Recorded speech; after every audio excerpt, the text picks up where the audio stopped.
Welcome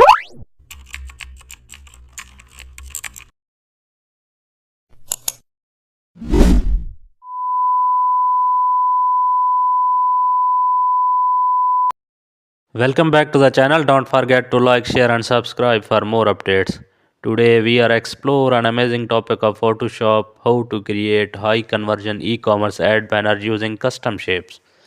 Begin with a bright clean background, then add a soft product shadows to anchor the layout. Also insert bold rectangular shapes for pricing sections. Add circular highlight shapes around the product. Insert sub-burst shapes for the discount page and add a clean product image in the center. Now use curved shapes to create motion behind the items. Add text for the headline and discount details. Insert a CTA button shape below. Now add a soft glow to the CTA for high conversation. Place tiny icons near future